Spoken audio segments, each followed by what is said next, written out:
games and content creators.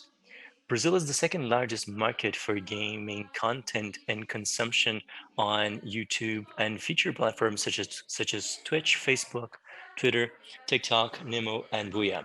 In this panel, learn how to take advantage of this essential market and how to identify the best formats, moments, and creators for your game. This session is originally in Portuguese, but if you want to listen to that in English, just check the link. All right, so let's welcome Alessandro Sassaroli from Sasa Hub. Hey, Sasa, what's up? Hey, how you guys doing? I'd like to congratulate you on the event. I've been watching it and it's going great. Thank you. This is great feedback. We love to get that. And this is only the fourth day. We still have got a lot of content to see.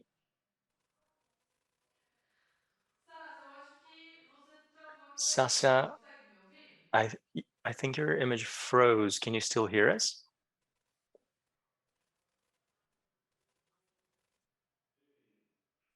Can you hear me? Let me just do something here. Just a second, and we're gonna start. Just a moment. Can you see my screen? Yes, we can. I think your connection is reestablished now. All right. So when you talk about marketing and content and new users, it's important to understand that context that Barbara introduced the session with. So we need to understand a little bit about the platforms, content creators. So everything that I'm going to talk about today has to do with marketing and game content conversion. My name is Sasa. For the past 8 years, I worked with or as a partner manager in YouTube Brazil.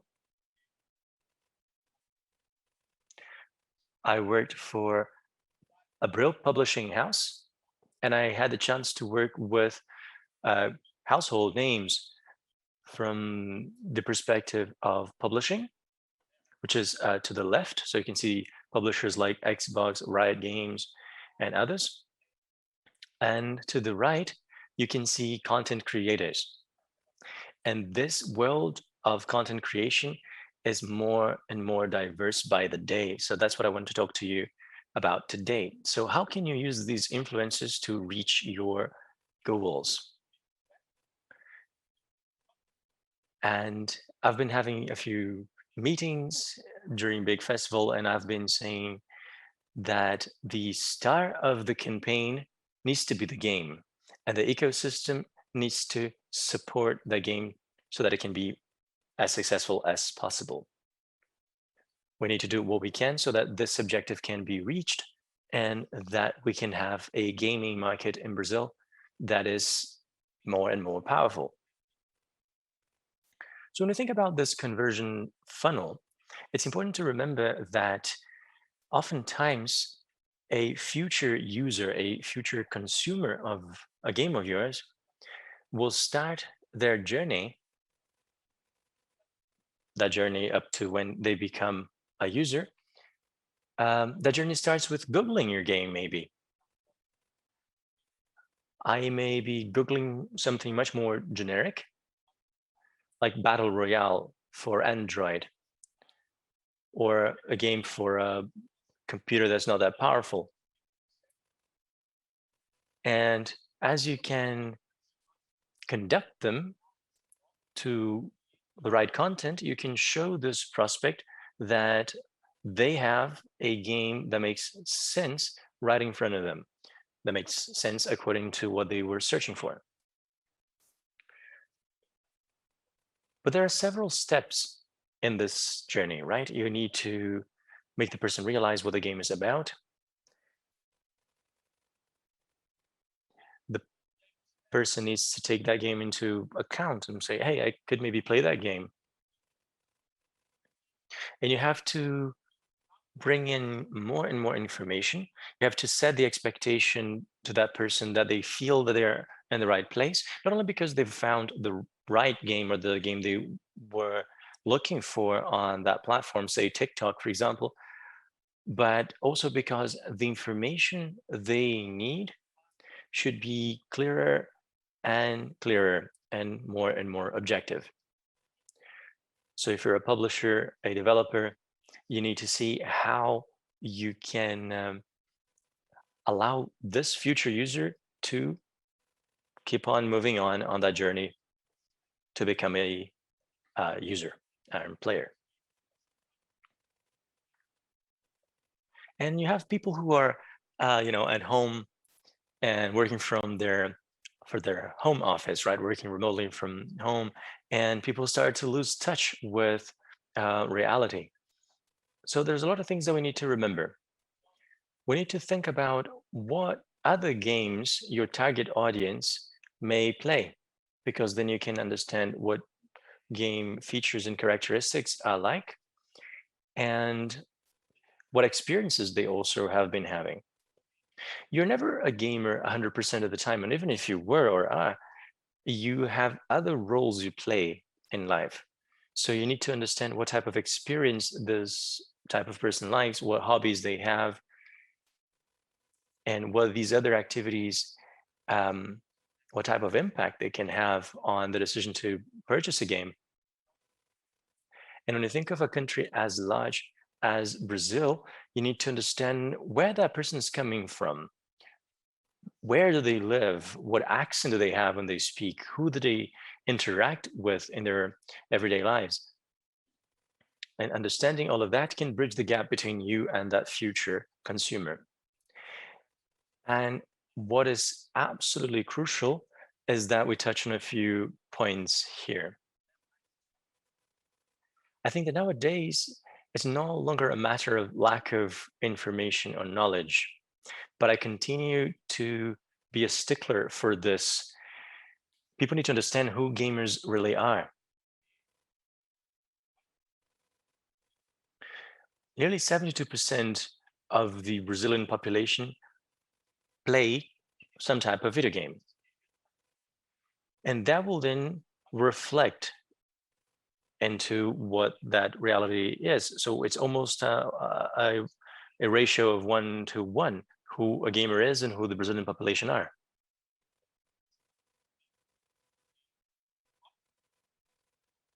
Almost half of the people who play nowadays belong to the CD and E classes, so the poorer classes. So they play on their smartphone.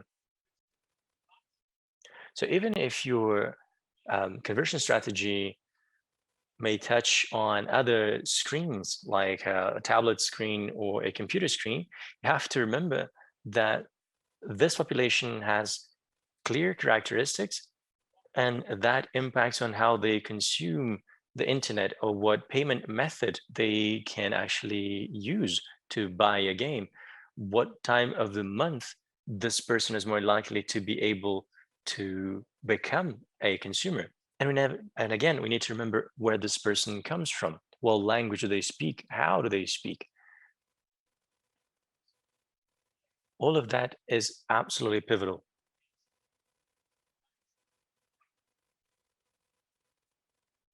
And I can see that people have started to understand this next aspect more and more.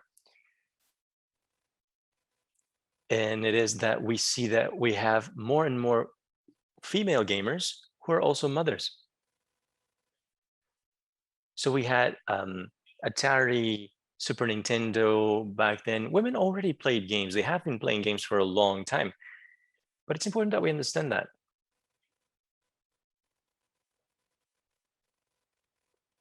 And maybe someone may be thinking, do women play casual games? There's no gender-based gaming. There's just gaming. I often talk about beer, right? You can speak to a beer specialist and buy a really expensive beer, or you can just buy some beer in the supermarket. It doesn't make me who I am. It's just a matter of what the moment was, what was going on then. And the gamer universe in Brazil is really diverse. You need to remember that Brazil is a really diverse country and that the gaming scene in Brazil is equally diverse. And if you are producing a game, you're creating your own game, you need to remember that we've talked about this audience that we just touched on, but we have a business scenario that is getting more and more complex here. You have Twitch, you have Twitter, you have other platforms, and I'm talking about platforms for gaming or for gamers, but there are other apps. So you have like an HBO app, you have Disney Plus, you have Netflix, you have Amazon Prime. The Global TV channel has also launched their app. You have TikTok. So it's important that you understand who the audience is, but also how they connect to these video platforms. Remember, they only have 24 hours in a day. And to narrow this down a bit, if you only look at Twitch, well, there are oodles of people there that need to be taken into account. So remember, whenever you're trying to understand who your audience is and what platforms you're going to be using, there's a lot that you need to take into account. Another thing you need to bear in mind whenever you're hiring an influencer, and oftentimes this data is clear and quite transparent. Sometimes you can see the comments you have on the channel, you have the live streams that are being shown. So you need to see how this creator, how this influencer relates with the segment. Sometimes you have a content creator that has other content creators following them because he is an authority, so to speak, on that subject. But you also have that a shout out to this person or that other person.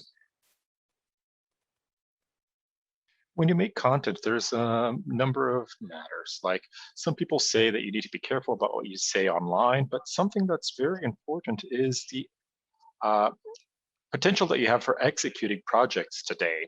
We often see very well-established companies in the market, especially in gaming in Brazil. And don't forget, because it's often through this kind of partner that your brand is going to reach someone.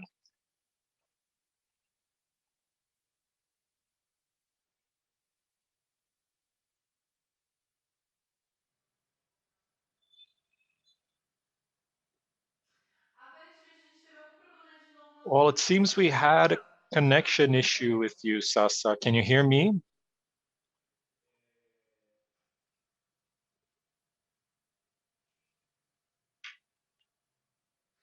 Bom, mas dando continuidade. Opa! I'll carry on from here. Agora foi. So, oh, I think it's working now. Opa! Carry on. Sorry, Sasa. No worries.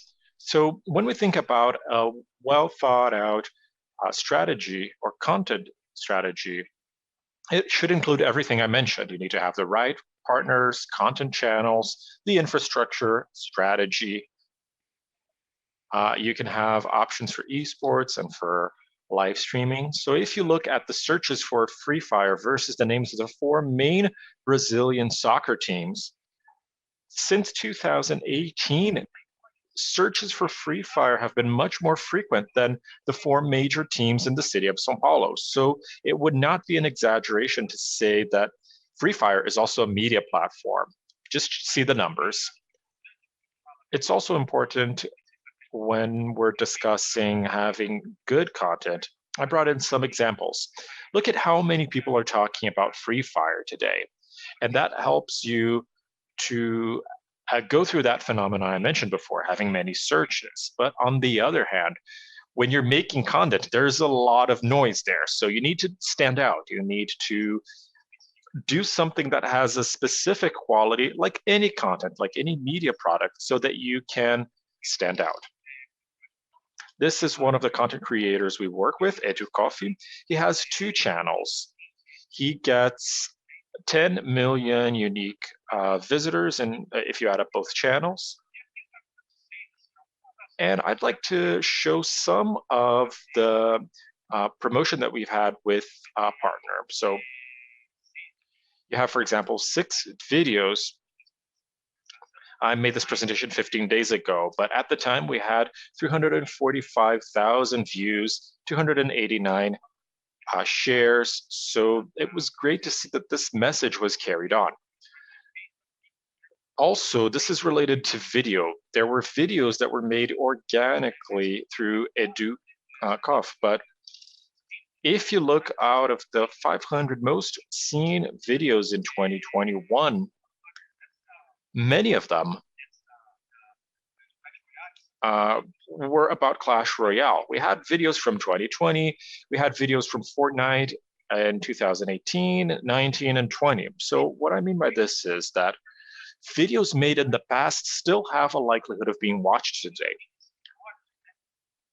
This is a snapshot, and if you add up both results from 2018 to 2020, 46 videos are still generating results, are still engaging for people. People are still finding these videos. So if you look at all the videos that were published in the last 3 years on Fortnite, in the last 90 days, we had 180,000 people watching. That's not a small amount. So I managed to finish my presentation, and I still have about 40 seconds. So if you go to sasahub.com, I have some more insights on how to use influencers and how to create content hubs for publishers and game developers.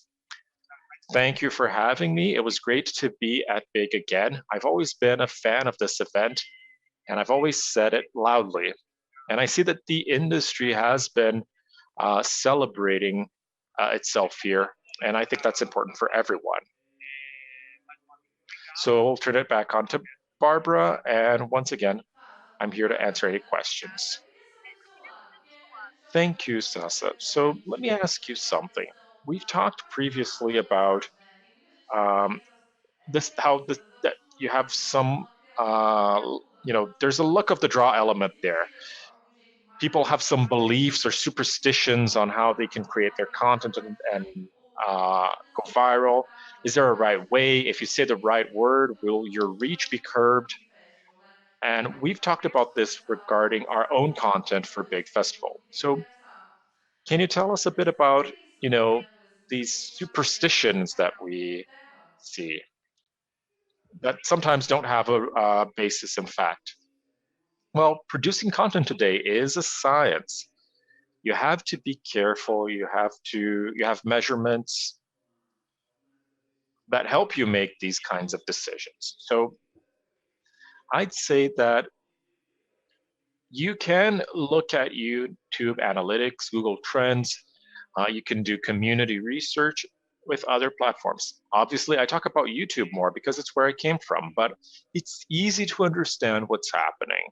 When you posted the video, for example, with the keywords used by the topic, I mean, it's not for a lack of data.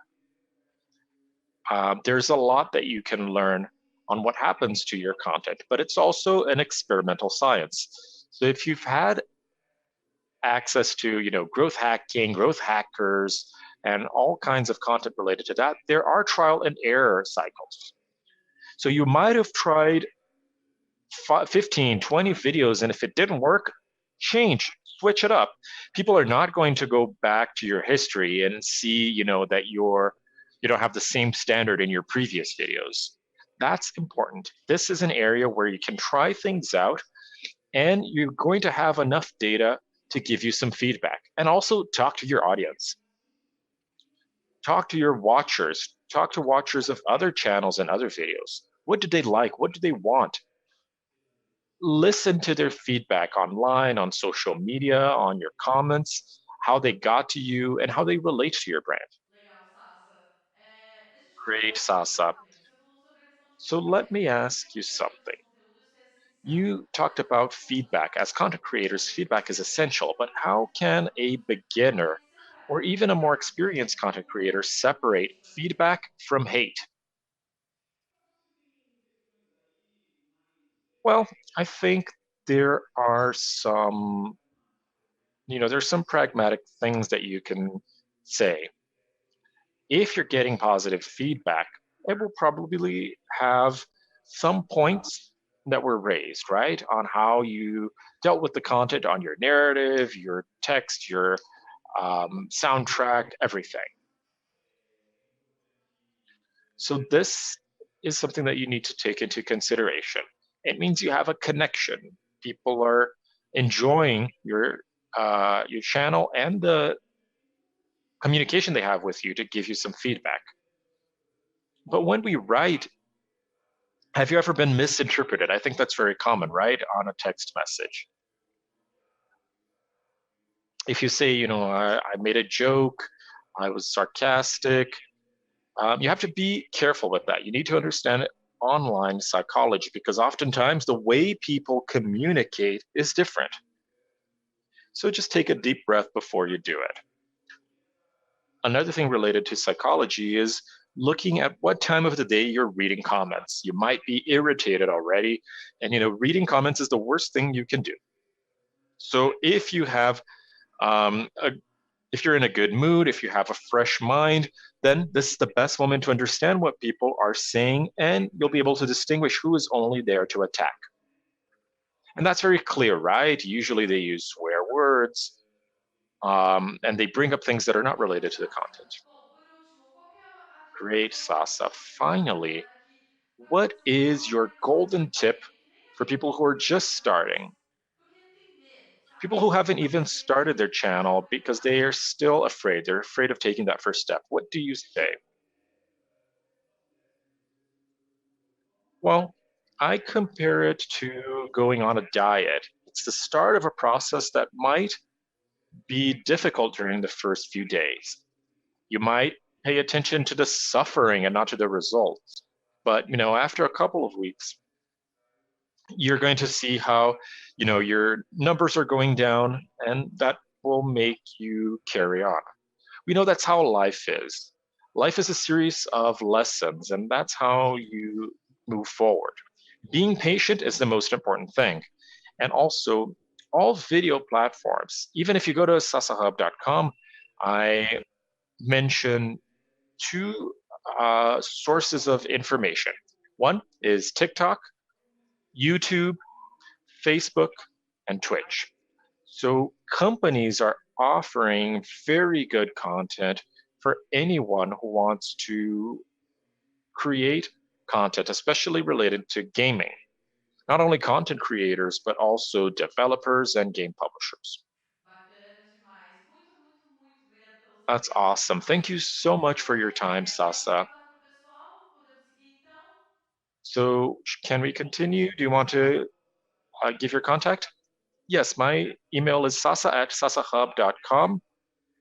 You can also go to my website. There's a lot of interesting stuff, and I'm open to anyone in the gaming world Fechado, então. who Vou wants ficar to esperando chat. o contato com você. Igual Great. Thank you, Sasa. I'm going to send you a message, eh? Obrigada. Big Festival 2021, the biggest games festival in Latin America.